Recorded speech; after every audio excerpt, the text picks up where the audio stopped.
Okay, so hello everyone. So today we will be talking about week 4 signals and system. And so as we know, this lecture will be recorded and this PDF will be uploaded in the NPTEL website. So today we will see almost last week we have covered Fourier transform and its property, but today we will see from the perspective of wireless communication system and how it is applied, and finally we will solve the problems. So as we know, what is Fourier transform? So Fourier transform is we say, and there's another term, there's a buzzing term that is called a Fourier series. So the only similarity between Fourier transform and Fourier series is the same scientist. Otherwise, Fourier series is used to write periodic time signal in the form of sum of sine and cosine. So here Fourier series talks about time domain. Okay, so what it does is it is a way of writing periodic signal, which is obviously in time domain, in the form of sine and cosine. So now people will ask, why only sine and cosine, not the rectangular or the square or anything. So last week we saw that this sine and cosine are the single tone frequencies. Single tone means only one frequency is there.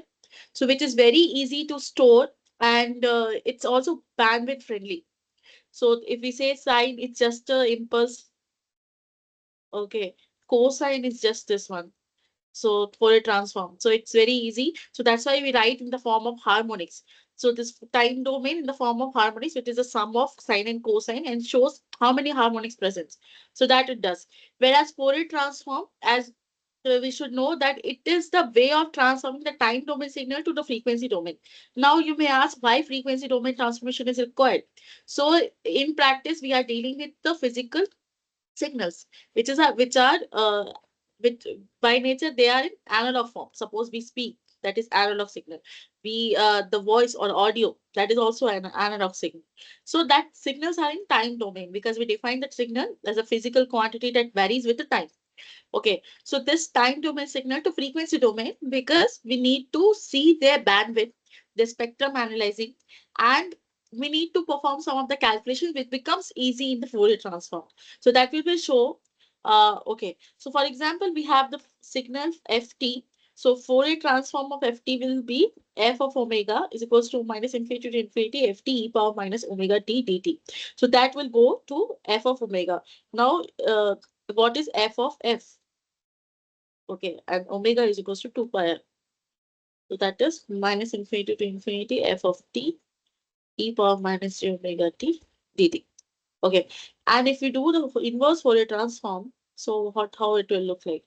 So I want to write f of t. Remember, this small f and capital F is different because these are not same function. These are different transformation. Okay, so that's why it's capital F. Sometimes if we write xt is equals to t square. And if we like x of f, then it is the same function, f square. But transformation is capital X of f. So that is a different function. Okay. So how the Fourier transform works? So f of t, if you want to write, then it is a minus infinity to infinity, capital f of f. I will deal with f of f most probably. E power j omega t, t of f. Okay. In terms of f. And if you say what is in terms of omega t, so f of t, since 2 pi f is equals to omega, so 2 pi df is equals to d omega. So df is equals to d omega by 2 pi. So 1 by 2 pi minus infinity to infinity f of omega e power j omega t d omega. Okay, this is the inverse Fourier transform. This we already discussed last week and last to last week. So I'm just telling you some basics so that we'll cover some more things. Okay. Now, as we know, what are the linearity, time shifting, and time scaling properties? Then we gradually move to communication systems. So linearity means if it is linear in time domain and also it's following the superposition property, so it will happen the same time at the same way in the omega or the Fourier transform. So these are the proofs. I'm just moving ahead. So similarly, if we do the time shift here, it is shifting the time by e power minus j omega t. So it is a time delayed version. It is this property is very important in amplitude modulation. Okay.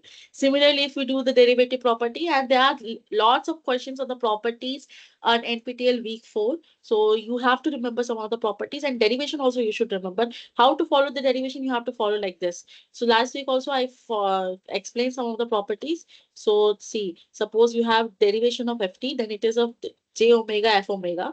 And in this week, the professor also provided the derivation. So how the derivation will work, you have to do with uv and then the properties of UV, U, then dV minus du by dV. So this is the property that you have to use. That is a multiplication property.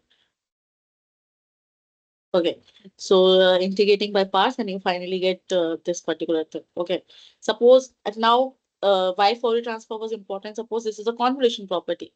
So in practice, what is convolution for in layman terms? So in practice, any system, even if we talk, if it is passing through a filter or any system, so that system we model it as a LTI system. LTI system. So this LTI system has an impulse response. So this LTI system, that is linear time invariant, has an impulse response that is represented by h of t. Okay, and this is the input signal. So you may wonder what are the properties of LTI system. So first of all, it is linear. Linear in the sense is the power should not be raised to any power. So we will show some of the examples also how to identify the linear. The similarly time invariant. So even if the time is getting varied in the input signal, then it is also getting varied in the output signal with the same delayed version. So that is a time invariant. So if that system follows and physically we follow that system, then it has an impulse response ST, impulse response. Okay. Now YT, the output of any system. Okay. So this LTI system is even a communication system. So this can be a modulator, demodulator, filters, amplifiers. We all modulate as a LTI system. Okay. Now, what is the output? So output, any signal system or any EC student can say that it is a convolution with HT. So if you solve the convolution, it is nothing but as tau x tau h of t minus tau d tau. So what convolution means is you have signal and other signal delayed in time reverse and it is delayed by tau. Tau is any property. Okay, that is I am integrating over that. Okay, tau is equals to minus infinity to infinity. Then the summation or the multiplication of that and finally summing because integration is nothing but a summation. Okay, so that is giving you y of t. Okay, so this is the convolution. And the output of any LTI system is the convolution of input as well as an impulse response. Okay, but this is very much computational intensive. Intense. Then what you do is you use Fourier transform. So if you convert xt to xf and yt to yf, I'm using capital here. Okay, so and ht to h of f. Then what is that? Yf is nothing but multiplication of xf and hf. So the Fourier transform helps in finding the output of any LTI system easily. Okay, so that's why every signal is converted to Fourier transform, and that we will see in the in section of modulation. Okay, now you may wonder what is HF. So people ask what is HF. So HF is nothing but YF divided by XF, provided there should not be any time or what we call it as there should not be any previous time instances. time instances should not be there. Okay, for now onwards you can ignore, but yeah, generally it is YF by XF. Okay, so this is how the convolution property helps. Okay, then multiplication property. Similarly, if we do have the multiplication here, it will go the convolution property here. Since we are talking about omega, so that's why it is 1 by 2, 2 pi is there. Otherwise, it should not be there because if the convolution involves this integration. Okay, this integration where this df will be replaced by 1 by 2 pi f, because omega is equals to 2 pi f. Okay, and C. By definition, convolution is f tau h dt minus tau d tau, and taking the Fourier transform, interchanging the order of the integration yields a product, this one. Okay. Now, there is very confusing term in fact in GATE also and many competitive exams. So what is the difference between correlation and convolution? So we always say that the convolution is the output of an LTI system. And people also ask, what is correlation then? So correlation is nothing but the way of finding the similarity between two signals. So I will just give you one small difference.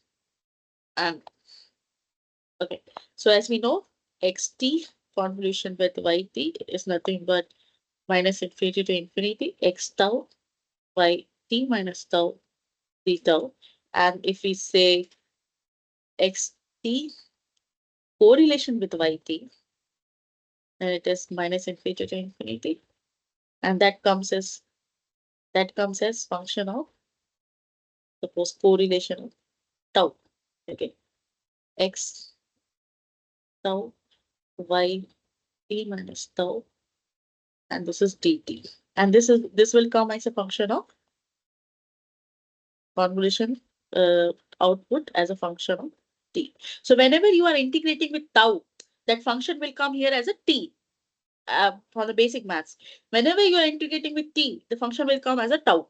Okay, so this is both are different, but the formula seems similar. Okay, but here we are integrating with respect to tau, but here we are integrating with respect to dt. So, okay, so whenever we have two signals, xt, yt.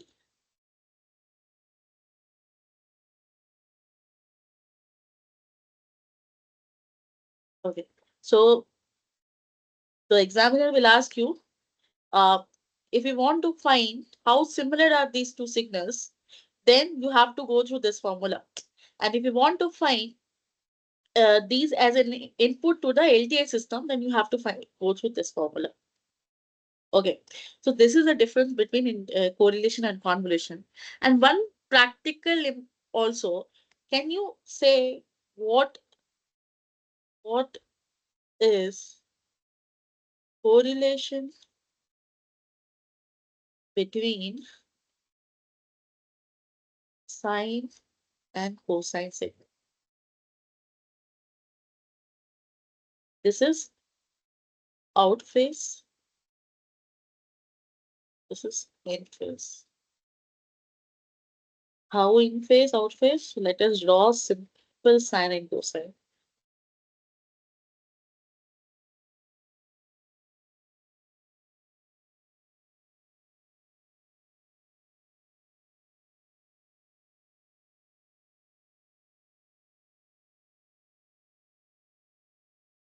So you have, okay, you have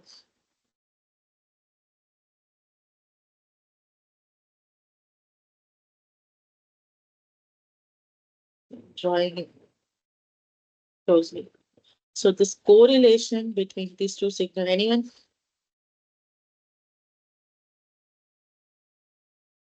So it is zero.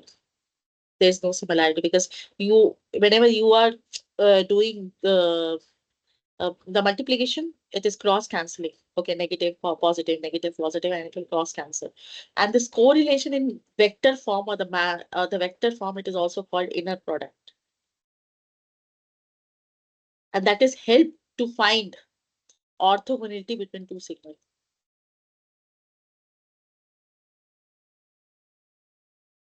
So if you have inner product or vector form, let's say vector form inner product theta t is V transpose into V. If it is 0, then, or the correlation tau is 0, and or or then it is a orthogonal sequence. It has very wide applications in signal system and communication system. Okay, fine. So next property, which is the integral property, if we integrate in the time domain, then it goes 1 by j omega plus pi. Pi will not be there. So it's, if it is not, even if you want to, if you are comfortable with omega, you can go ahead, but I'm comfortable with this one. So pi by 2 f of 0 del f. Okay, but fine, you can go ahead with this. So if you can anyway change omega with 2 pi f. Okay. So this is divided by j omega. At the same time, it's plus f of 0 del of omega. Proof sketch, you can go ahead with this proofs. I will attach this proofs in the in drive folders. And next property, which is a rectangular pulse. And last class also I gave a trick. How can you find the Fourier transform of a rectangular pulse? These are the repetitive content that I'm trying to give just for your revision. So the rectangular pulse has always have the Fourier transform as sync, whereas sync also always have as pulse. And this comes from property of duality. Okay, I'm not repeating here, but why sync is used? Because that is used for the raised cosine pulse in when wireless communication systems. Okay. So there are some example questions. Compute the Fourier transform of a rectangular pulse centered at 0. This show the appearance of sync function. So you can show it and investigate the effect of time scaling of the Fourier transform of the rectangular pulse. Okay. Now, second question. The Gaussian. So as we know, last class also, we saw some questions on Gaussian function. So the Fourier transform of a Gaussian is always a Gaussian. Okay, that we saw. But what if there are some practical changes? Okay, so how will you do that? So suppose you have the function as e power minus at square. So if you solve this, you will get pi by a e power minus omega square f by 4a. So what is the practical using this Fourier transform? So e power minus at square, you can write it as e power minus t by a square into, I'm going to the formula. So you can write it as a at square. So t by a square into a square. Okay. So it will go minus f. This will go, this is a cube should come square into a. This will cancel. This will be. So, so this is if I say about omega, f squared by 2, and 2 pi f is equals to omega. So omega is equals to omega, then it will go e power minus omega square by 4a. Yeah, it is correct. It will go minus omega square by 4a because it will go there here, and 2 will be divided by 2 will be square again. So 4 and a. Yes. And in front it is root power pi by a. So you can tally with the formula that I gave in the last class. It's matching with this. So last class I dealt with f. So this class I'm dealing with omega. So please don't be confused with that. Okay. You can anyway change and modify. So you have to follow some of the example questions, that is verify the Fourier transform of Gaussian function. You can find the derivation there, and explain the scaling behavior of the Gaussian Fourier transform with respect to A. Okay, Fourier transform of a noise. Now this is very important from the perspective of communication system. So as we know, we have general form as channel that we model. So you have input signal, and now you want to transmit. So you'll have source coding, then channel coding, then modulation, and finally you pass it to air. Okay, or the antenna. This whole block can be viewed as a RF block. So here I'm very slow. Okay. And before this also you'll have bits. Okay, that will come because physical signals are analog in nature, that will be converted to bits. Okay, so this is coming here as a RF block. But what do you think? Where this noise will come? So this channel coding and the source coding will be there. Okay, this coding, I'm keeping it as a coding only. Okay. Now you may ask, what is the difference between source coding and the channel coding? So the one line difference is the source coding is used to reduce the redundancy, where its channel coding is used to avoid the errors or detect the errors, or have uh, keep the signals in proper way so that it is having no error. So it used to avoid the errors, where source coding is used to reduce the redundancy. Okay. So that is the application, but it does the opposite. Whereas source coding reduces the number of bits, whereas the channel coding increases the number of bits. Okay. The final thing it goes is the channel. Sorry, this is modulation, then it will go to channel. Okay. After modulation, you will increase the frequency, then you'll fast to modulate channel. Okay. Then it is antenna. So this channel, what do you think? Where this noise will come? So modulation also, the noise will not be there, because modulation is the way that we vary the characteristics of carrier signal with respect to message signal, and we will see that clearly what is the characteristics of carrier signal, how it is getting changed with respect to message signal, and what is the physical phenomena behind it. Now the noise comes.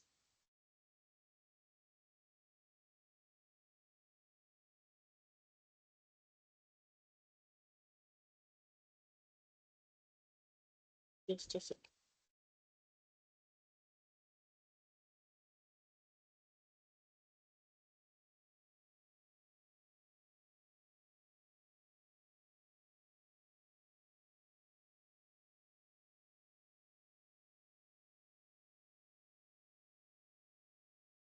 Okay. So noise comes here.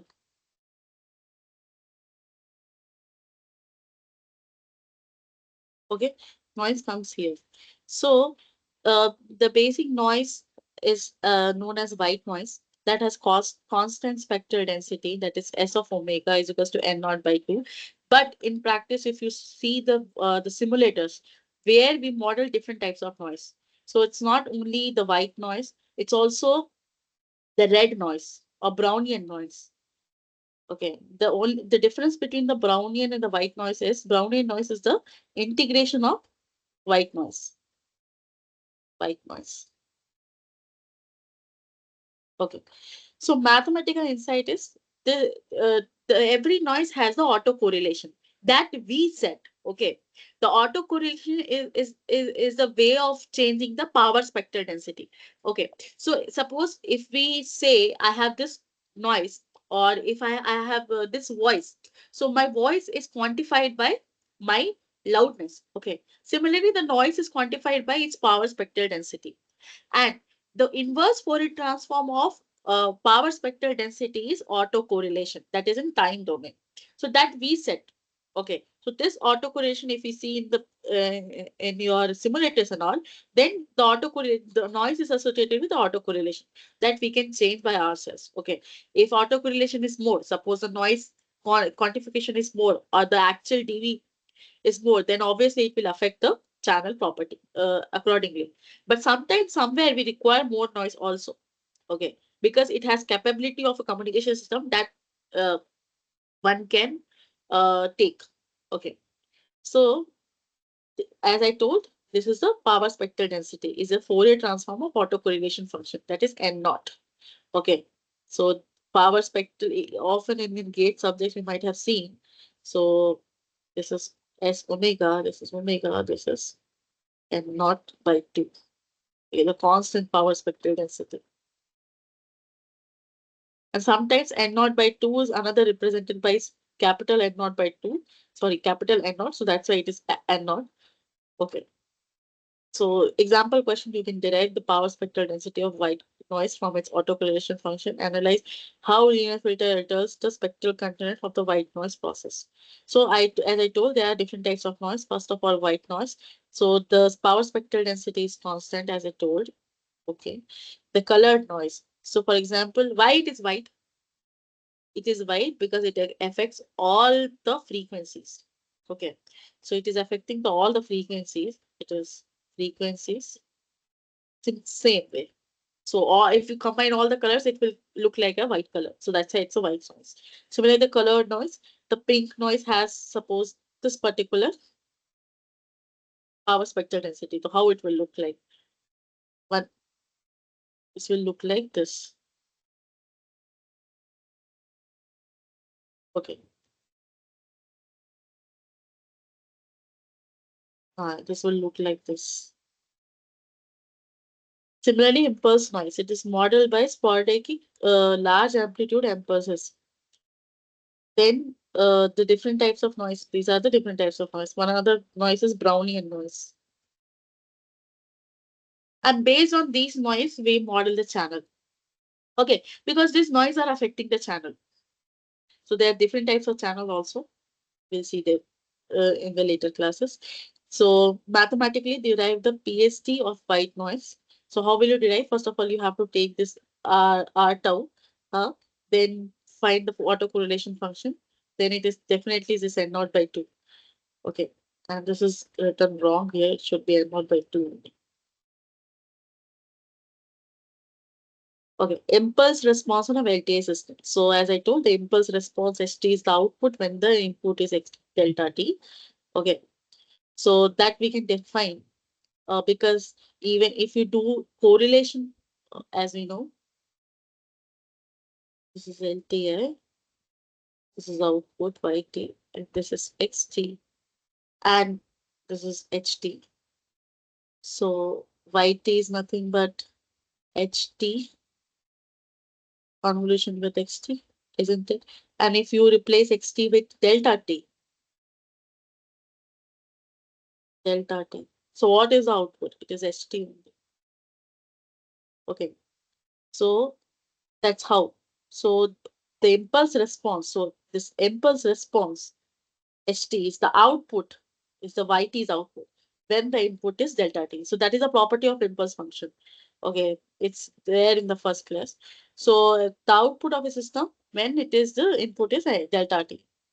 So examples, so you can have the LTI system described by this d by dy by dt plus a by t plus xt. How will you determine this ht? So we have to convert it to Fourier transform. So Fourier transform is, as we know, it will be j omega y of omega. Okay, this is a y of omega into a plus x of omega. Okay, keeping this y of omega out, j omega plus a x of omega. Okay, then y omega by x of omega is nothing but a 1 by a plus j omega. And what this is h of omega. Then h of omega is nothing but 1 upon a plus j omega. Then what will be the ht? Very known equation. It is e power minus at ut. So impulse response of this particular system is given by ht is equals to e power minus at ut. And how it will look like? It looks like this.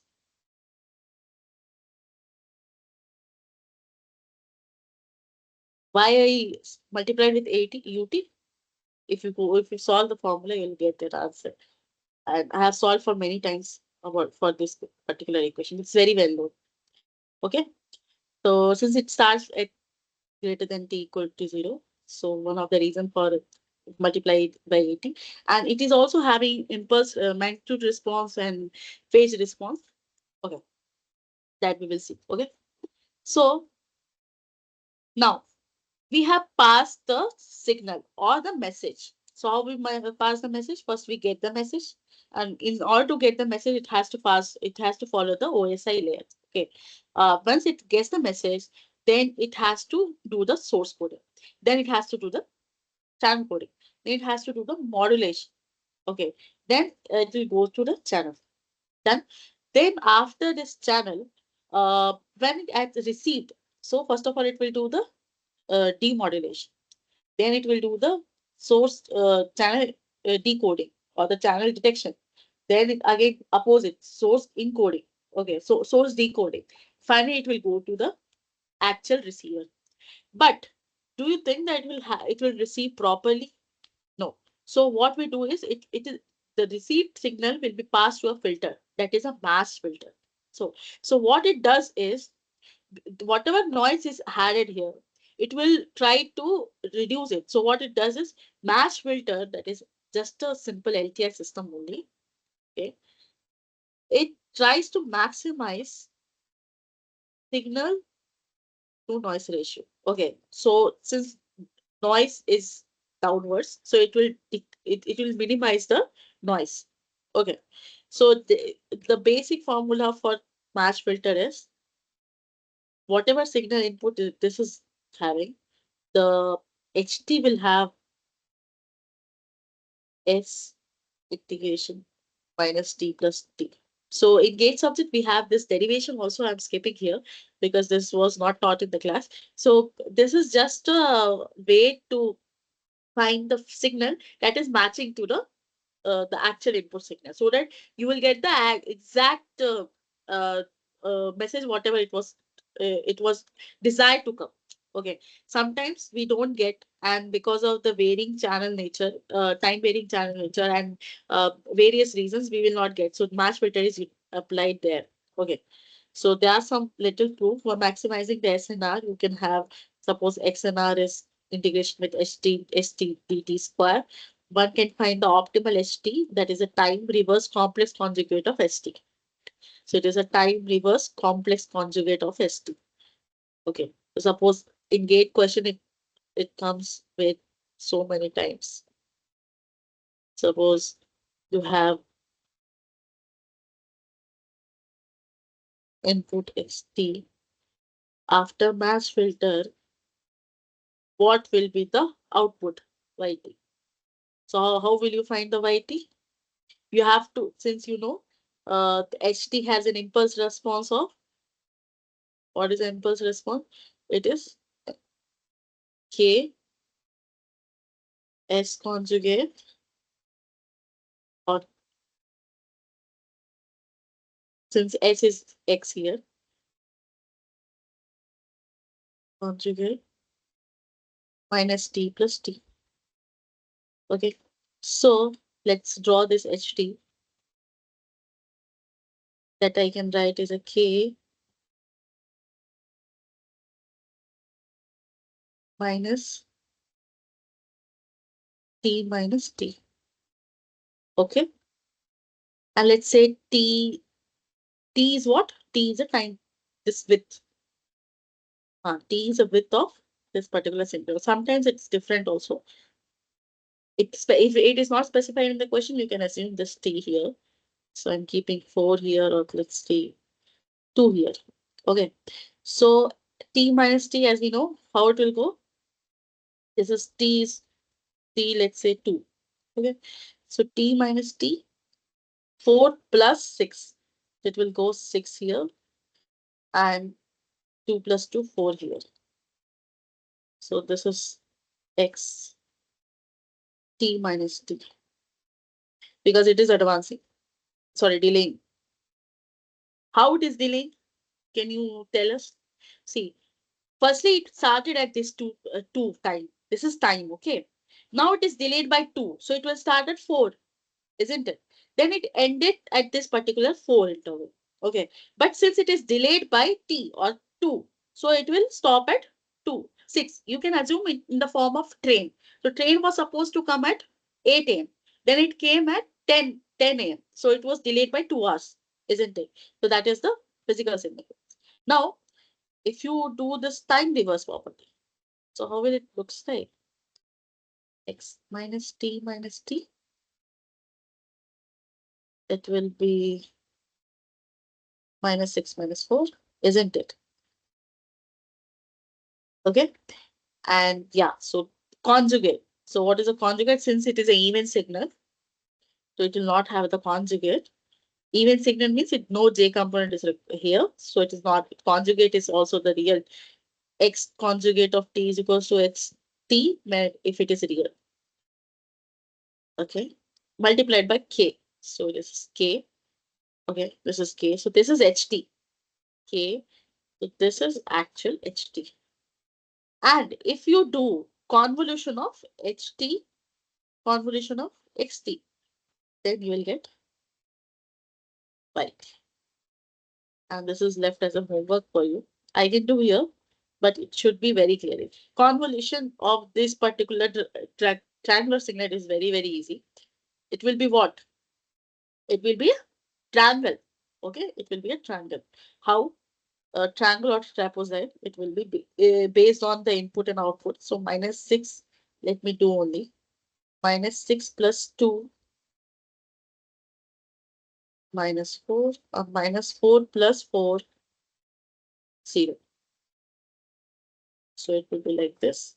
You can find the you can find the slope also. This is equals to plus AB. It's equals to minus AB. And A is this one, and this is B is this one. Very known convolution form. Convolution. And it varies here if the width is different or the height is different, or this varies with respect to this also. So I'm not sure about this particular part, but we can solve using integration property also. X of tau, y of h of t minus tau d tau. Or the other way is what? X of f into h of f. So this is how the match filter works. Just a simple thing. Okay. Now I'm starting the basic communication systems. So this was till now we covered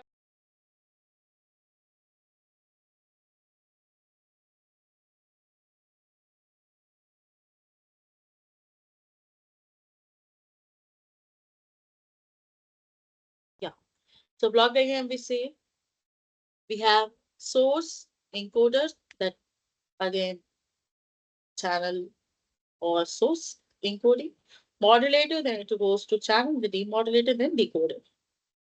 Okay. So mathematically, how will you model? You have to model as RT as a receive signal. Okay. ST is a transmitter signal. NT is a noise and HT is a impulse response. Okay. So this okay. So this here is ST. Uh, this is here is NT. And channel has an impulse response of ST. Okay. So you have input as ST. This noise is here. Since this is the additive white Gaussian noise, it will add. Okay, it has a property of adding. Just a second. So it will have the property of adding.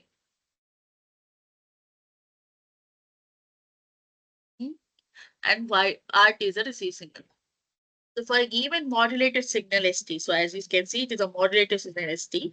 The impulse response HT derive the receive signal RT. The answer is this particular equation.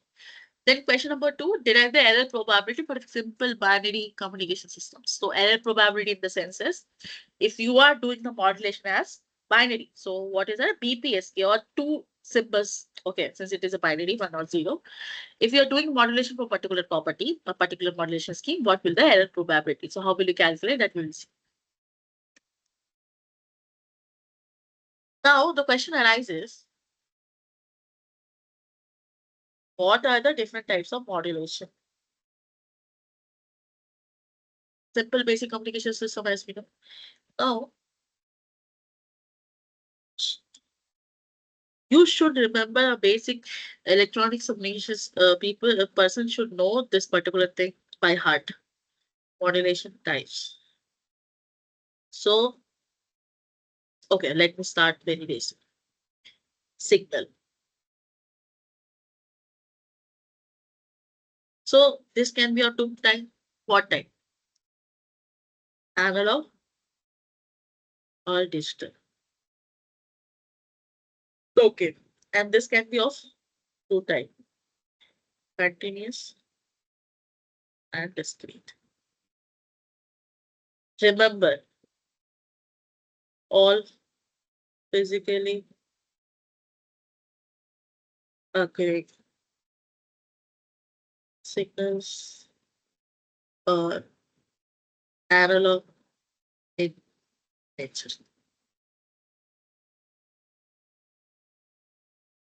Okay. So you have analog and discrete. Okay. People often get confused that we have two types of signal, which is continuous or discrete. No, we have two types of signal, which is analog. Second is digital, and analog is further bifurcated into two parts that can be continuous and discrete.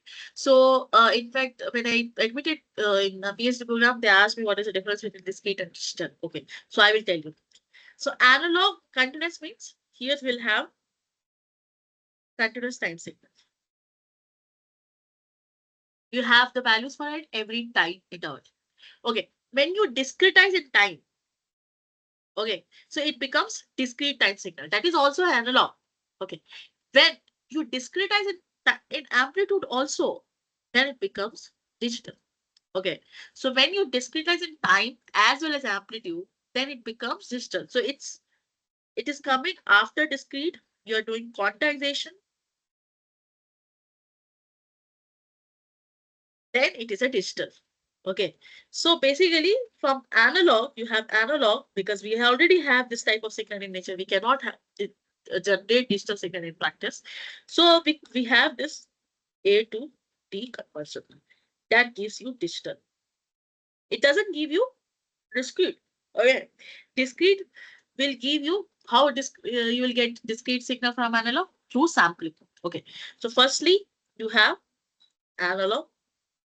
It passes through a sample and hold circuit. Okay, then it passed to that is called quantization. Then it comes to digital. Okay, and this gives you discrete. So this particular block you have is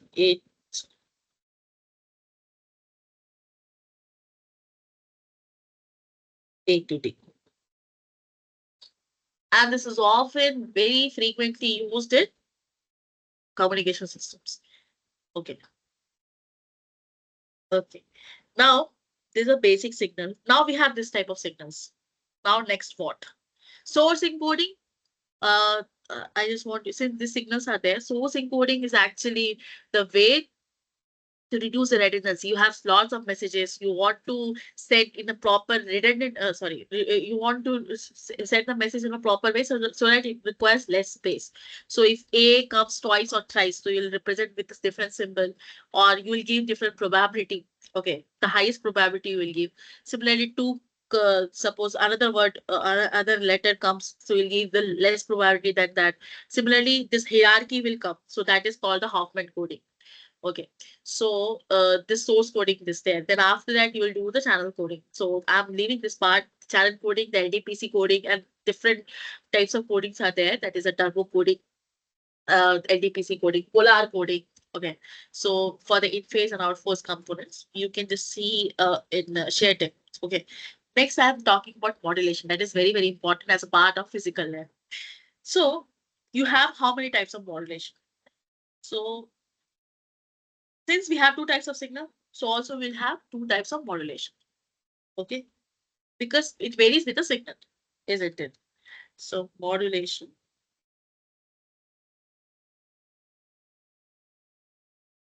you have analog, you have digital. That is also called data modulation.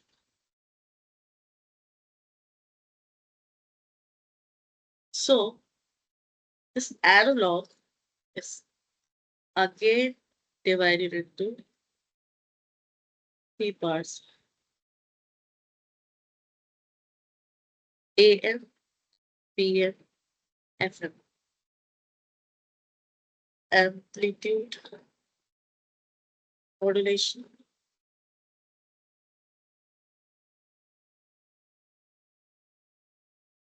So if you have any doubt, you can just unmute yourself and ask me. Phase modulation, frequency modulation. So here we do not perform any conversion because all physically accurate signals are analog in nature. Okay. So what is a basic principle of this type of modulations? A very basics. So any signal that is, we call it as a MT, suppose message signal, MT. And as we know, why we do modulation? What is the fundamental principle behind modulation? Modulation is a way of varying the characteristics of carrier signal with respect to message signal. Okay, so message signal is varied, okay, with respect to the carrier signals. How? So we have carrier signal, and as we know, the carrier signal is high frequency because it is a carrier. It will carry the message signal such a way that the ball can be thrown to another way. Okay, so the carrier signal must be high in frequency, obviously, and the message signal is low in frequency. That's why you want to convert it. So don't get confused with the up conversion. But okay, up conversion is just a multiplication here. But modulation, we talk about different types of modulation. There are various ways of modulation. Okay. In modulation, we talk that the antenna height gets reduced. In modulation, we talk about the conversion of baseband to band pass, and the wideband signal to narrowband signal. Okay. We talk about all this fundamental modulation. Yeah, obviously, up conversion is a part of modulation, but up conversion is not exactly the modulation. Okay. So MT is varies with respect to CT, and MT is AM cos 2 pi FMT. CT is AC cos 2 pi FCT. Okay, and FM is very less than FC. Okay, okay. So I don't have space. Okay. So if MT varies with AC, then it is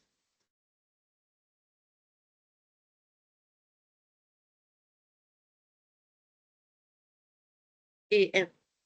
If MT varies with FC, then it is FM.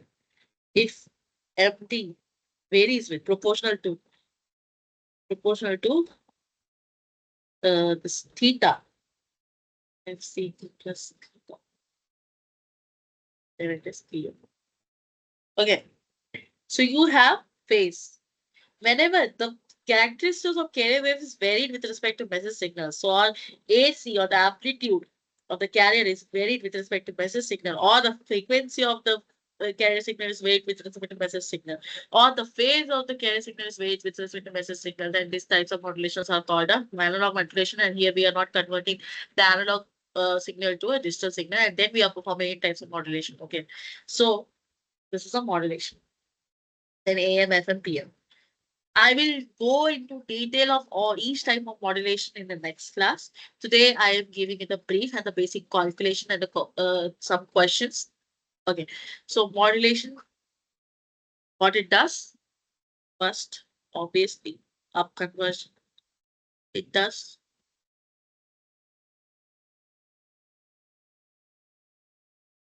Second one, wideband signal to narrowband signal.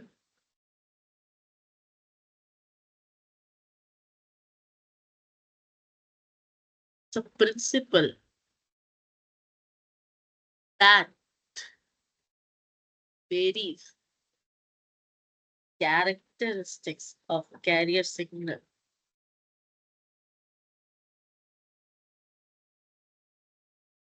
Carrier with respect to message. Okay, these are okay. Now, digital communication or the digital modulation is further bifurcated into two parts. First is baseband data modulation. And this is a band pass data modulation.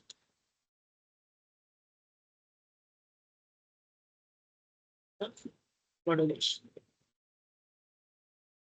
In baseband, there's again a two-part pulse analog, pulse digital. Okay. We are talking about pulse analog, pulse digital. Okay. In pulse analog, the input signal or the analog signal is directly converted to pulse. Pulse to, you have signal, okay, to pulse. Journal way signal to binary, binary to pulse. Here the signal is digital, remember. How digital signal comes with respect to A to D. Okay, so this is the pulse. You have signal that converted to pulse. Whereas pulse digital is signal to binary and then binary to pulse. Whereas band pass, as the name suggests, band, okay, as the name suggests, band. Okay, here the base is already there. So what do you think or what do you infer from it? It will be multiplied with a carrier. Okay, so here what you'll have, signal will be passed to binary, or then binary will be passed to pulse. Then it is passed to RF pulse. What does this mean? So you are actually transmitting it. Okay. So I will tell you what is the difference between baseband and the bandpass. Just give me some seconds. So this, I will cover the detail of every modulation scheme. Maybe today I cannot. Some other class will cover. But I'm giving you the what type of modulation comes where. So here it what type of modulation? ASK, FSK, PSK. In PSK, MRA-PSK. So this BPSK, QPSK, etc. Here, PCM, DPCM. Okay. And here, PAM, PWM. Okay. Some more modulation comes here. So these are the overall different types of modulation. And whenever the modulation terms come in, people by the default assumes this is a BPSK or a QPSK or something like that. Where it is utilized, that is also important. Since I was talking about modulation, what is the difference between baseband and bandpass? So, as we know, carrier signal is nothing but AC cos 2 pi FCT. Okay, and keeping phi as 0 as of now. So, if you have C of F, this is capital C, then what is AC by 2 del FC plus FC plus del F minus FC. It's a Fourier transform. That's why I started with Fourier transform. Then what next? You have signal as CT. This is T. This is Fourier transform. And it will go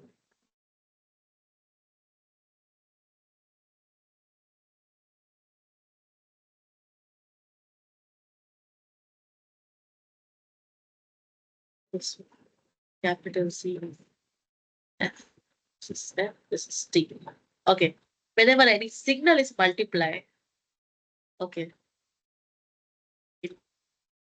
frequency domain. So this is suppose M of F.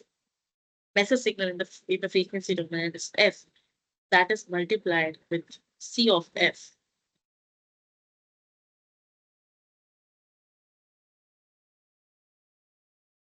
Remember, this is FM minus FM. 0. Remember, FM is very, very less than FC because this is the message signal, this is carrier signal. AC by 2 minus FC. So this output, let's say YFF, will be basic signal system property, the property of impulse response. We'll go here.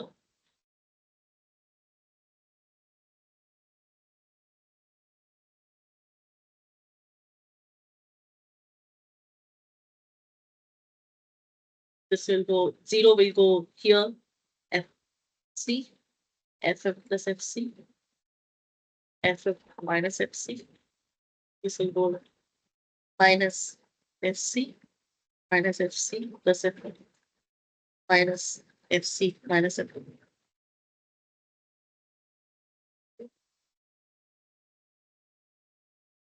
Yeah, this is it. So basically we consider the positive frequency. There's a implication of negative frequency, what we said, because it is symmetric around the y-axis, but in practice we consider positive frequencies. So what exactly we found? The input signal was MF, which was FM minus FM. The output signal after multiplication with carrier, CT. The frequency domain, it is FF, FC, FM plus FC, FM minus FC. So if you see the property of this particular signal and this particular signal, I'm considering the positive frequency. So highest frequency component divided by lowest frequency component is 0. So FM by 0 is practically infinity. And this is FM plus FC divided by lowest frequency component is FM minus FC. Some positive value will be coming. Let's say X. And obviously X is very, very less than infinity. So it is a baseband signal and it is a bandpass signal. So after multiplication with the carrier signal, the baseband signal converted into bandpass signal. Okay. And this particular signal will only be called, can be given to RF. RF, whenever an RF term comes, so that is a high frequency. Okay. And we can send any signal, any RF signal only over the air. Okay. This is the one type of modulation that comes under analog modulation.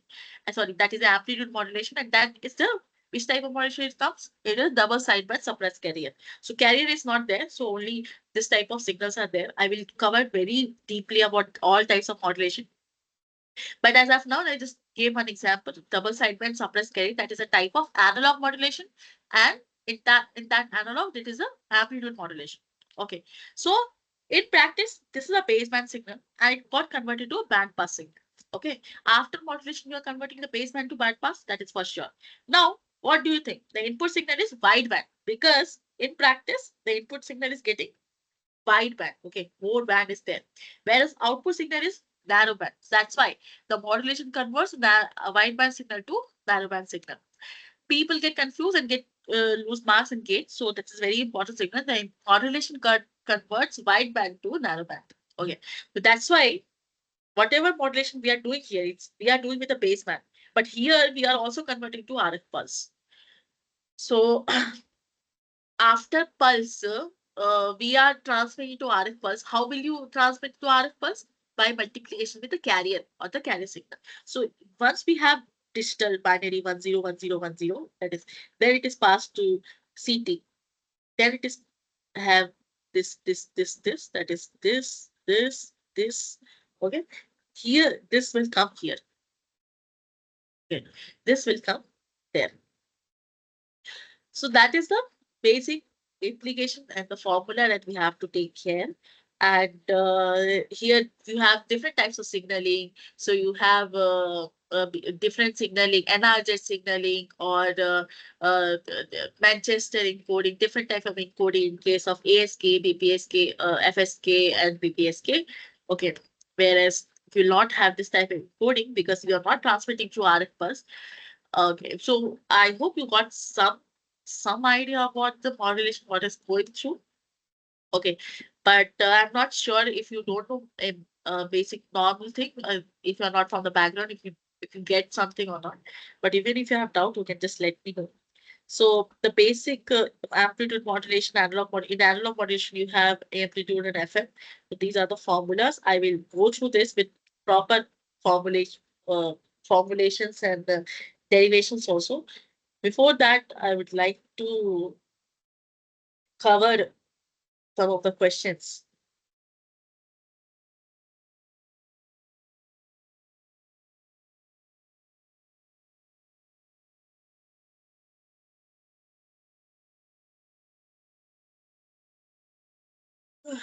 Covering some of the questions is important and compulsory for us. So yes, how will you solve this particular question? Suppose the Fourier transform of xt is x of j omega. What is the Fourier transform of xt squared xt by dt squared? Last year, week 4 question. So how will you solve? So you know pxt of dt gives the Fourier transform as j omega, x of omega. Okay. And so similarly, the Fourier transform of d of square dt square will give the j omega and integration with j omega x of omega. So that is minus omega squared x. Obviously. So don't get confused. Sometimes people represent the Fourier transform with x of j omega. Sometimes people represent it just with omega. So whatever it is. The answer is B. Second question. So I told what is Brownian noise. So power spectral density of Brownian noise obtained by integrating white noise is. So just for a transform property we have to follow. So since if we do integration in time domain, so for a transform, how it looks like. It was something x of j omega divided by j omega, isn't it? Plus something was there by some f of omega del of omega. It was there. So you have power spectral density of white noise is x of t is nothing but white noise. So and not by 2 by omega. So it's uh, it's proportional to obviously 1 by omega. 1 by omega. Because 1 by omega is multiplied. Okay. So answer is 1 by omega. It should not be flat spectrum. Okay. So again, sorry. PhD. Power spectral density. Okay. So power spectral density, we talk about just not a Fourier transform. It's also a square of that. So that's why it's 1 by omega squared. Because power spectral density is nothing but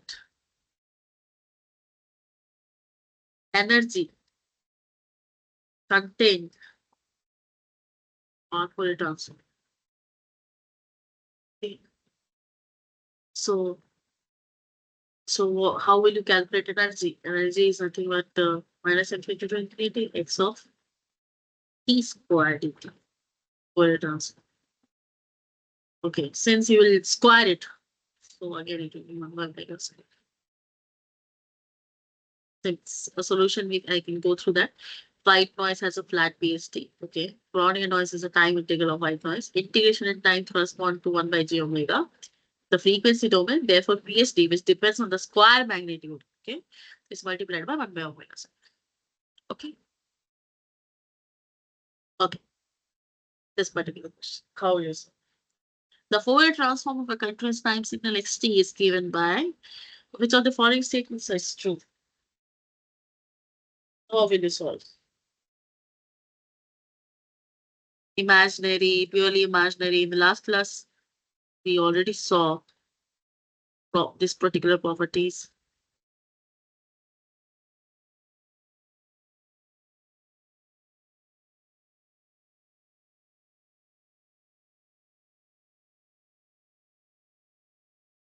Huh? You have to find it even and odd, isn't it? How will you find? Let's first find the complex conjugate. Minus j omega cos of minus 3 omega sine of minus omega. This is cos of 3 omega only. Sine of omega. This is minus. So what do you think? X of j omega is equals to minus x of minus j omega. So what? It is odd. Okay, and imaginary. Huh. So it is imaginary and odd. Why? Because this property holds. So answer is A. Purely. Why purely? Because the complex conjugate is negative of the actual signal. So purely imaginary and odd. Because note that this is a real value signal for omega, test the symmetry. And since this is odd, so for a real signal, a real even gives a real even. The odd xt gives an imaginary odd. And since x of j omega is real and odd, since this is real and odd, so it is purely imaginary and odd. Very nice question. 2, 3 times repeated in gate. Okay. So question number 4. What is the Fourier transform of x of minus tut? Very, very, very basic question. How will we solve? Minus infinity to infinity. This is x of f, x of t, e power minus j of p, dt. Minus infinity to infinity. E power minus t, or minus j of t, dt. Minus infinity 0 to infinity because ut I'm keeping out.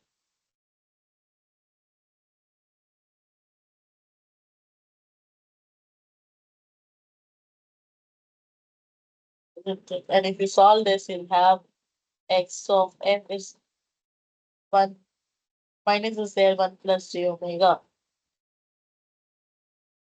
Because e power minus at ut will have Fourier transform of 1 upon a plus j omega.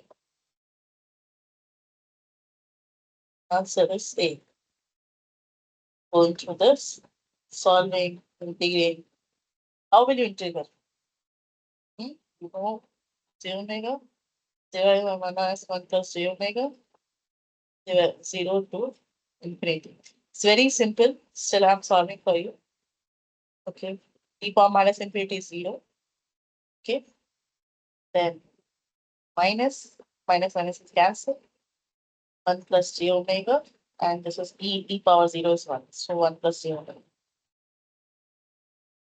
This.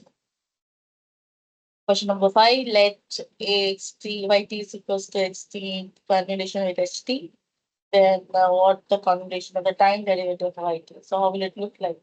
We have to follow Fourier transform. So yf is nothing but x of f multiplication of h of f. If you derivate this, how will it look like?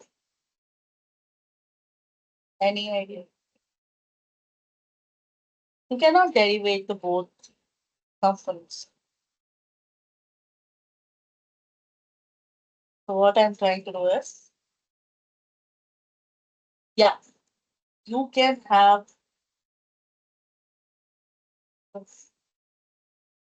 y of f. What is a derivative? It should be the should be not the. You have to solve. Sorry. So by definition, the conjugation is this. Differentiating an integral sign, you have to follow this. And then the integrating is okay. So this, but this can also be the answer. Okay, the answer is actually both. Here the options are not correct. By mistake, I didn't type properly. So it should not be, it can be either x of t convolution with h of differentiation with h of t, or it can be this. Because anyway, what you're trying to do is whatever you are differentiating, you are keeping it inside. Okay, and you can keep inside either x of t and y h of t. Anyway, this cannot be the answer, this cannot be the answer. Okay. And this can go either in this or either this. Either way will work.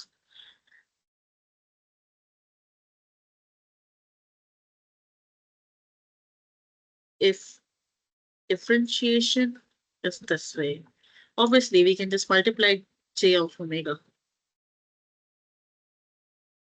We can just multiply j omega. Yeah, we can multiply j omega because this is anyway x of j omega multiplication with h of j omega, capital H of j omega. And this d can be multiplied with j of omega. So answer is simple property. Yeah, what will be the answer? Divided by j of omega. Just divided by j of because uh, that zero sign was there if it is having that particular value. If it is not, it is just zero. So answer is just divided by j of omega. Often a term involving del of omega appears depending on the initial condition, but there here our main relation is as above only. Initial condition. So even this LTI response, so I was not getting that term.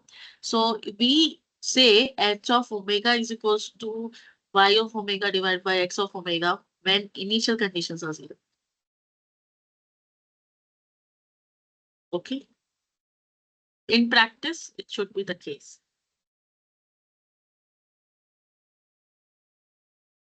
Yeah.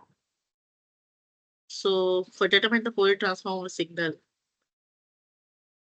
or when you where is this rectangular pulse? Rectangular pulse. Yeah, this is the rectangular pulse. So what is the Fourier transform of this particular signal? So minus one say two, minus one say two. Okay, here also it is written. So minus one. This is two. Amplitude is one. Since it is written in terms of j omega, otherwise we can say a tau sinc of f tau. Okay, it is having a tau sinc of f tau. But sinc function can also be written in terms of e power j omega. You must know the Euler's formula. Sine at is equals to e power at minus e power minus at divided by 2j cos at is equals to e power at plus e power minus at divided by 2. Okay, similarly, this sinc is at nothing but sine pi t divided by pi t. So this omega is returned, so we can just ignore it. So just basic formula we have to go through is x of j omega, you can just have minus infinity to infinity x of t e power minus j omega t dt. So minus 1 say 2 e power minus j omega t dt you have to solve e power minus j omega t minus 1 minus 1 say 2. Sorry, this will also go minus j omega t. Minus j omega. I'm keeping e power minus 2j omega minus e power j omega. So e power j omega minus e power minus 2j omega divided by j. E power j omega minus 2 power minus 2j omega divided by j. The answer is C. C. Okay. Just simple formula. I am going back to the analog modulation and all. So some basic program also would like to see. Just give me something.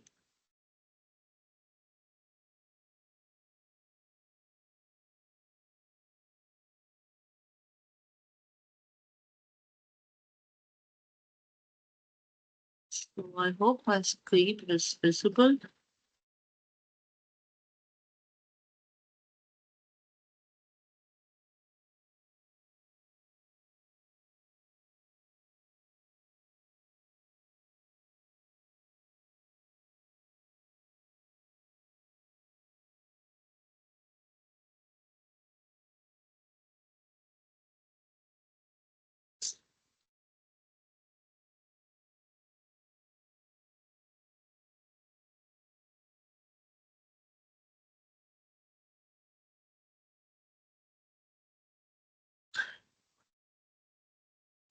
laptop is hanging. एक second.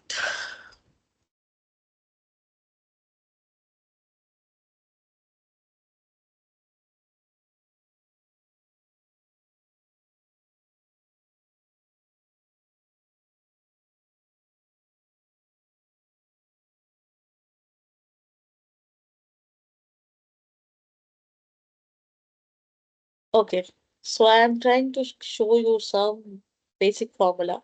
So this is like Ft is equals to e power minus at ut, and how their magnitude spectra looks like. So what is a magnitude spectra first of all? So as we know, the e power minus at ut will have the Fourier transform of 1 upon a plus j omega. Okay, try to tally with my words. 1 upon a plus j omega. Then, if you do the magnitude spectra, how it will look like? So 1 upon root over a square plus omega square will be the magnitude spectra. Okay. So if you do the magnitude of that, so this is how it looks like, red color. So analytically, it is not getting mass, but FFT magnitude is 1 upon a plus j omega. Similarly, phase spectra. Uh, just ignore this analytical thing. Okay, that I didn't do properly. Phase, how will it talking about that? To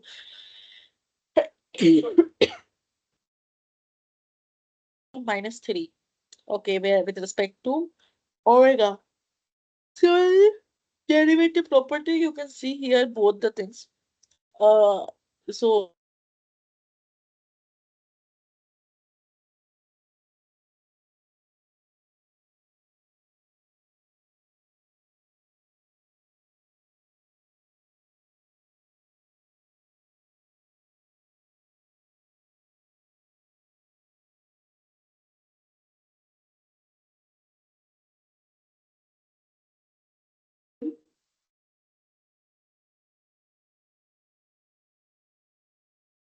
I don't know why it stopped.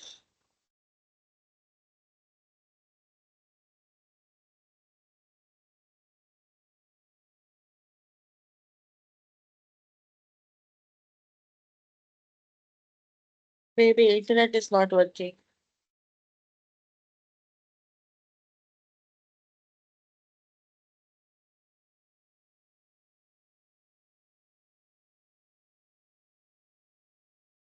Okay. The derivative property is changing like this way. Whereas, let's see some noise analysis. So noise, this is white noise that is in time domain. It is affecting all the frequencies. And so you cannot see the frequency content here because I'm talking about the time domain. Said PSD will be like this, okay? So it's 0.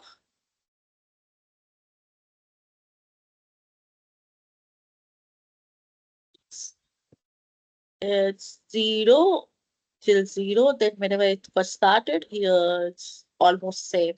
Okay. Similarly, power spectrum density, it is multiply as we saw in the program also in our question, it was multiplied by 1 upon f square or the omega square.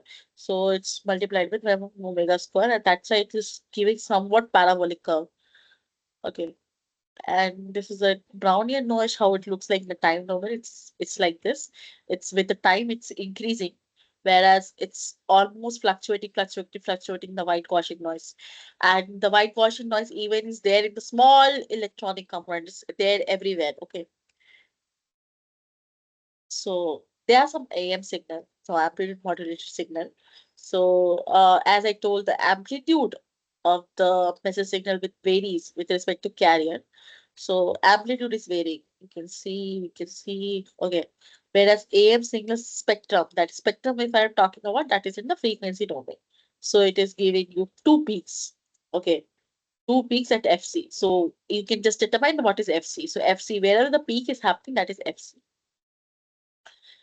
Okay, this is FM. It so you can see somewhat the difference in frequency. So suppose this is This is less. This is more. It should be very. I think it's not very same. Or what? Same. Just ignore this one. Uh, then you have 16 com constellation. Com means here you'll have uh, variation in amplitude as well as phase. So 16 com, how it will be there. So 1, 2, 3, 4, 5, 6.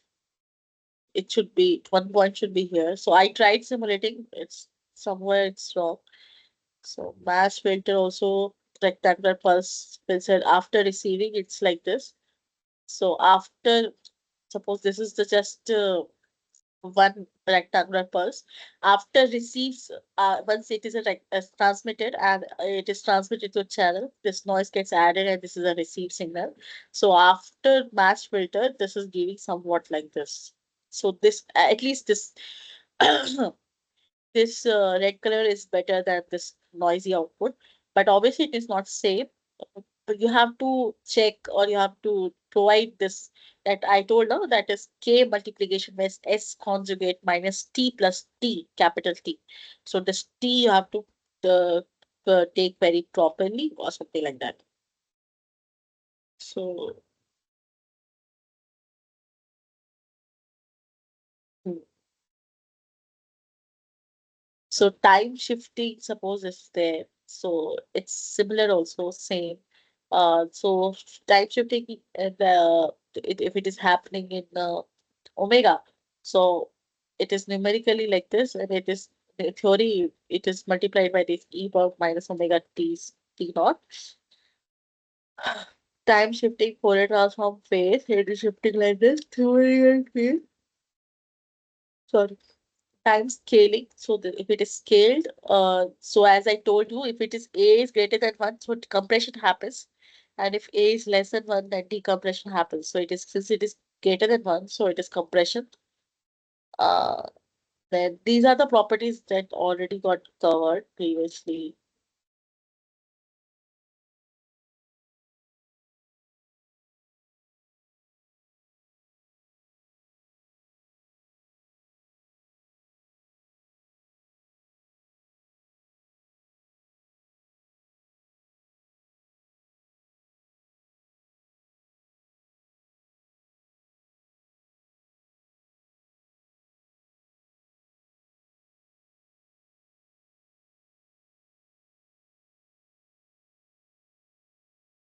Phase varies, frequency varies here.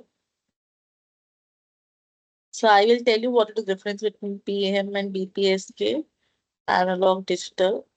And theoretically, you should know how BER varies with respect to EV by NO. That is a SNR. So bit error rate varies like this. It changes with respect to SNR. That is SNR. That is in dB. BER varies like this. So if SNR is increased, the bit error rate decreases. How it decreases? It is inverse quadratic. Okay. It's very, very important to expect in wireless communications.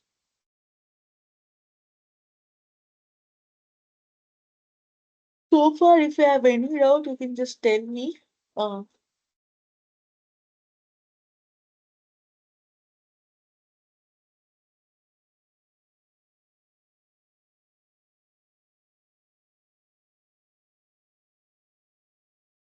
just a second.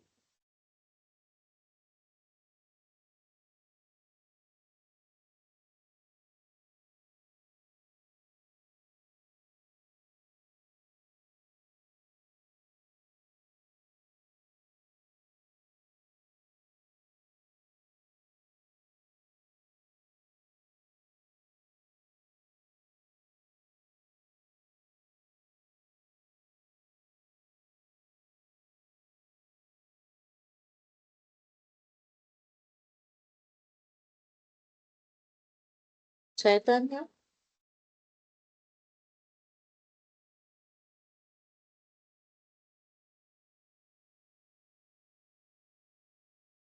Akshay, did you understand anything? Akshay?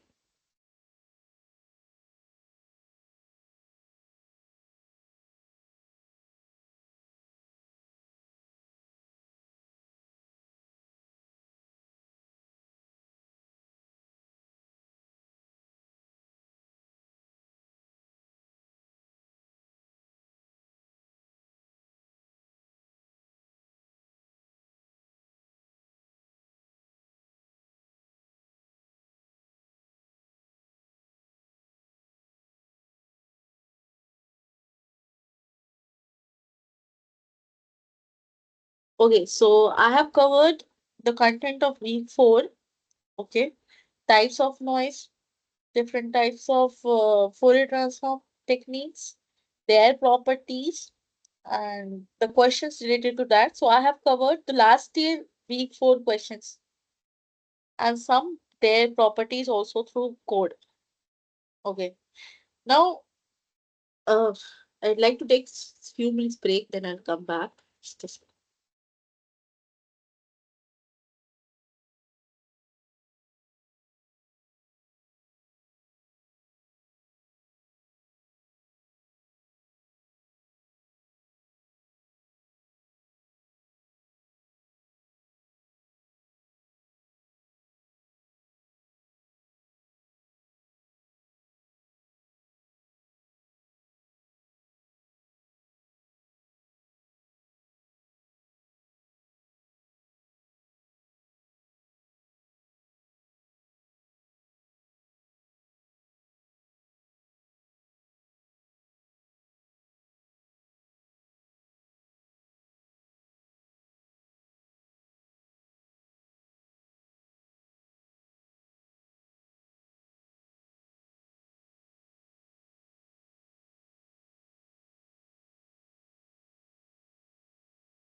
okay. So as modulation techniques are bifurcated into two parts, analog and digital. So few types of modulation only we are seeing as of now. Amplitude modulation, frequency modulation, phase modulation. And in digital modulation, you'll have phase shift key, quadrature modulation, and frequency shift key. How they all differs. Okay. So in principle of amplitude modulation is varying the amplitude of a carrier according to the message signal. So carrier you have AC cos 2 pi FCT plus theta. By default, omega CT. Okay. So mathematically, we represent that as Sm Am of t is AC 1 plus kmt cos 2 pi FCT. Or 2 pi FCT is actually omega CT, where k is the modulation index. Okay. So this gives AC 1 plus KAMT cos 2 pi FCT. It's actually the modulated signal formula. Okay. This spectrum consists of carrier at omega c and the sidebands at omega c plus minus omega m. Okay, I generally go through F. So you can derive the Sm of A of t. You have to use simple trigonometric identity for this. So what we saw is we have MTS input and ASTS output. That is amplitude modulated signal. So STS AC 1 plus KAMT to 5 X. Okay, sorry.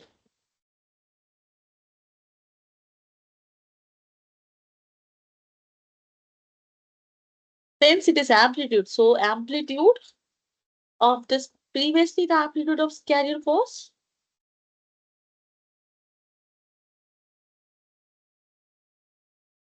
like this AC minus AC, isn't it? Carrier after modulation, what is the amplitude became? This is AC 1 plus K. What is the AM? Whatever, because M K is not 3, but AM cos 2 pi FMT. Let's say, so K AM, this cos minus AC 1 plus K AM. Okay. KAM, we call it as a modulation index, mu. So that's why 1 plus mu divided by 1 minus mu is nothing but A amplitude A max divided by A min, or voltage V max V min. Mu is nothing but KAM. Okay? Now that is a modulation index. Index. That can be how much? Do you think we can do modulation more than 33%?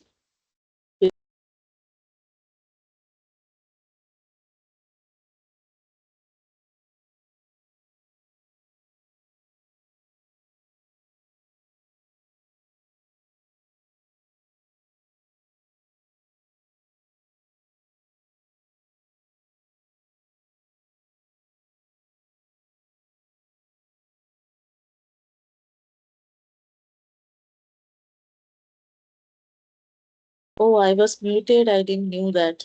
Oh my God. Okay. So what I was talking is empty. You have A, that is a simple block diagram. Then finally you are getting ST, and ST is nothing but AC1 plus KAMT cos 2 pi FCT. And if MT is AN, okay. And before modulation it was this. After modulation it is this. So what I'm trying to say, whatever the V max by mu min is nothing but 1 plus mu divided by 1 minus mu, where this is nothing but modulation index. Modulation index. Okay. 1 plus mu divided by 1 minus mu, and the mu is equals to KAM, where ST is nothing but 1 plus KAMT cos 2 pi FMT, uh, cos 2 pi FCT. Okay. Now let's solve this.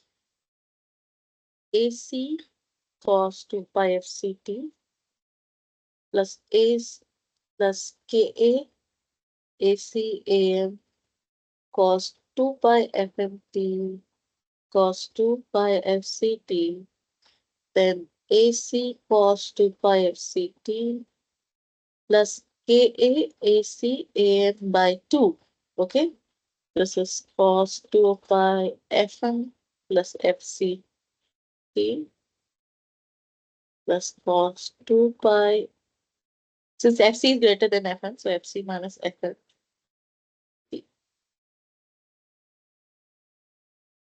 Okay.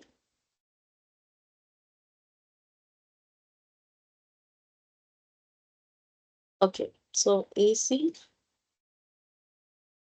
cos 2 pi FCT, writing separately ACA 2 cos 2 pi FM plus FCT plus AACAM by 2 cos 2 pi FC minus FM.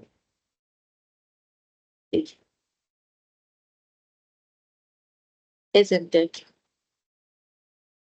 Now tell me what is it a single tone or multi-tone? So since MT is only consist of single frequency, so it is a single tone. Okay, just removing it as a count. So ST AC cos 2 pi FCT. I'm writing it again just for the clarification. So AM by 2 cos 2 pi FM plus FCT plus KAAC by 2 cos 2 pi FC minus FM. Now tell me which is a carrier, which is a frequency. So since FM we only want, isn't it? That is a message signal. Okay. So this is completely carrier. This is the message. This is also message. So this we bifurcate as upper sideband and this is a lower sideband. This is carrier. So do you really think that we require carrier? No.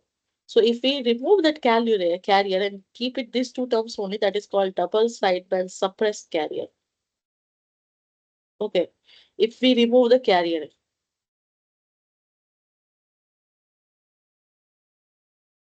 And if you want only one highest upper sideband or lower sideband, either of them. So that is SSB-SC. If we remove carrier as well as one lobe or one band. Single sideband suppressed carrier. This is what? Double sideband suppressed carrier.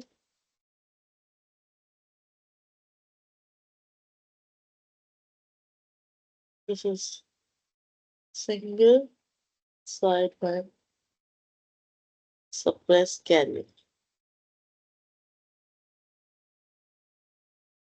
Okay, so let us see STAM. What is the modulation index that you'll have? Previously, you had AM minus AM, right? Message signal had AM minus AM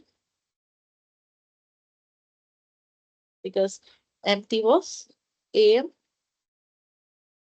cos 2 pi FMT. Now it became like this. So, so you transmitted one signal and you have three parts. So what is the maximum efficiency that you're getting? So that is determined by 1 plus mu, 1 minus mu efficiency. So next class, tell me efficiency of AM, then DSBSC, then SSBSC.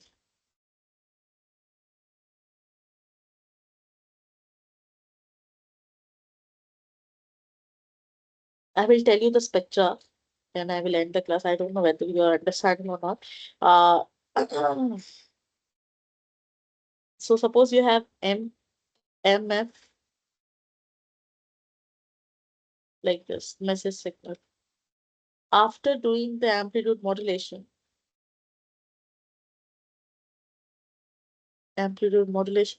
you'll get how much?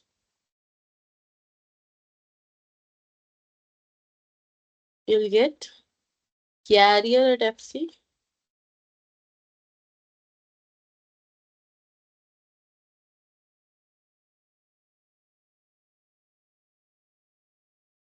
SAMF,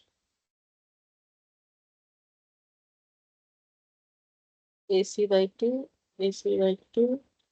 This is FM, 0 minus FM. This is FC minus FC. This is minus FC plus FM. This is minus FC minus FM. This is FC plus FM. This is FC minus FM. This is F. So this is simple AM. You have carrier at FC as well as signals also. Okay. So once we do the low pass filter and get this particular signal only, so this is AC by 2, this is FC plus FM, this is FC minus FM. What is the bandwidth now? Bandwidth is always seen in a positive frequency. Bandwidth is 2 FM, whereas bandwidth here is FM. So after amplitude modulation, bandwidth is getting doubled. Okay, so this is process is doing the bandwidth as double FM. Okay, okay, and this is the double sideband. If you do the single sideband, you'll have bandwidth as same. Why it is, and this is like a carrier at FC. Okay, Otherwise, if you don't want, it won't have also. You can remove it, the carrier also. So based on different types of modulation, you have different types of devices accordingly. Why this type of spectra K? Because SAM T is nothing but AC 1 plus KAMT cos 2 pi FCT. And this cos 2 pi FCT is leading to one impulse, another is impulse. So that is coming here and there. It's coming here and there. Finally, since plus, one plus, since simple impulse is also there. So that's why one simple impulse is there.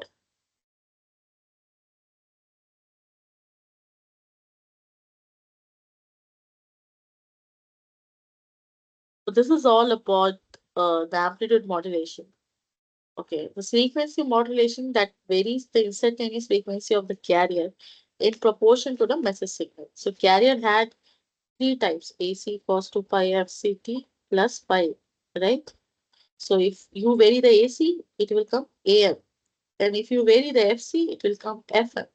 If you vary phi, it will be PM. Okay. So in FM, you vary the frequency. So varying the instantaneous frequency of the carrier in proportion to the message signal. So mathematical expression is AC cos 2 pi FCT plus 2 pi K integration with MT dt. So SFM T is AC cos 2 pi FCT plus 2 pi K integration of MT dt.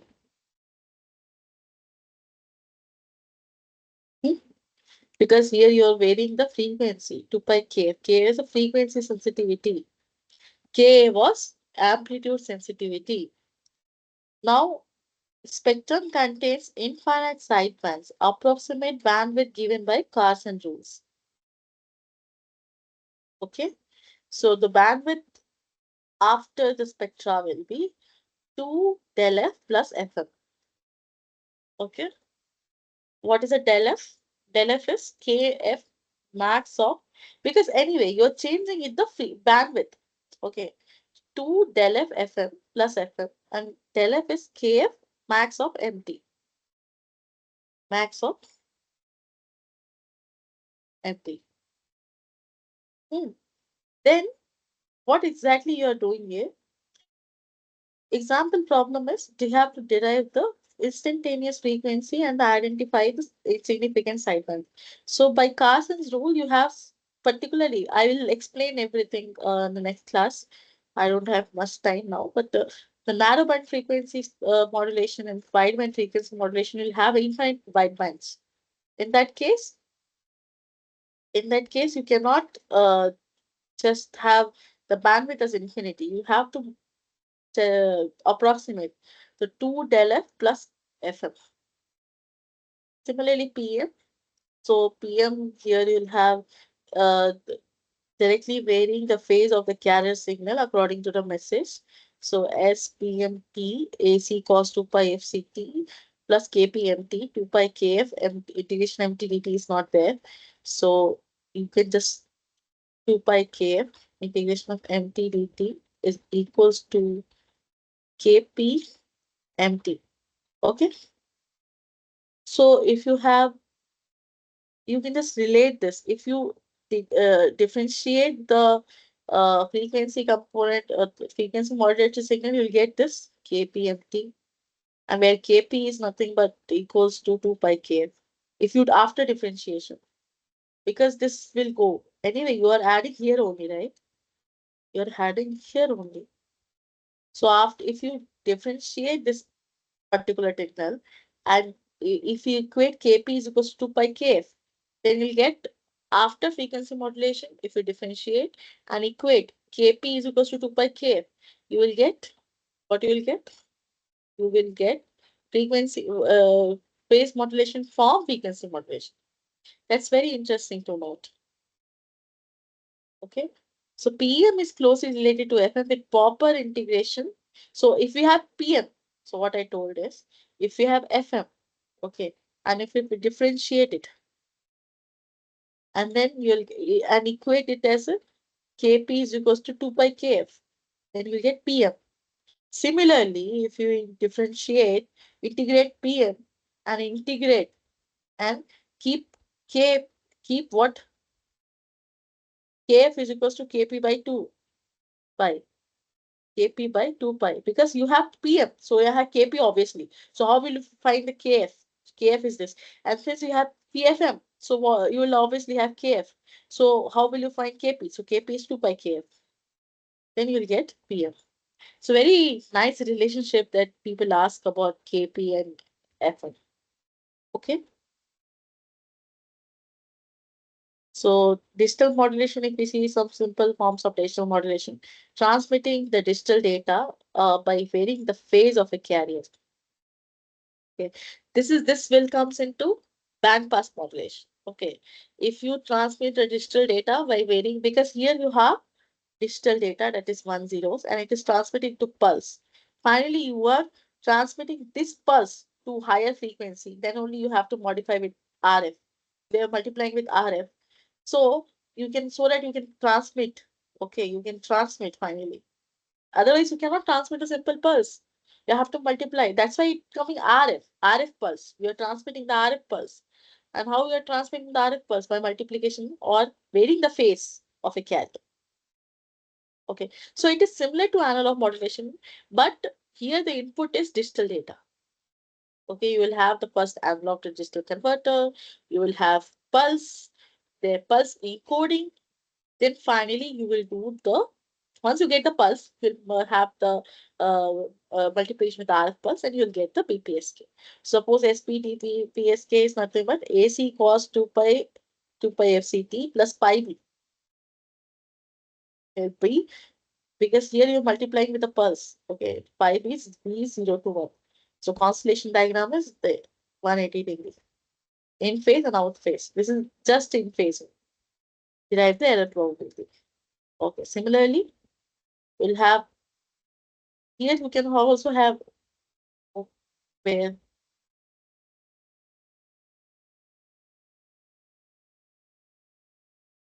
okay, we'll have this since it is phase only, so you're changing the phase of a carrier with respect to the message signal. Hmm? So you have different phase 0, 0, 0, 1, 1, 1, 1, 0. So you're varying the phase of a carrier with respect to message signal. So what exactly you are seeing here? In one symbol, you're having one bit, but in other in one symbol, you're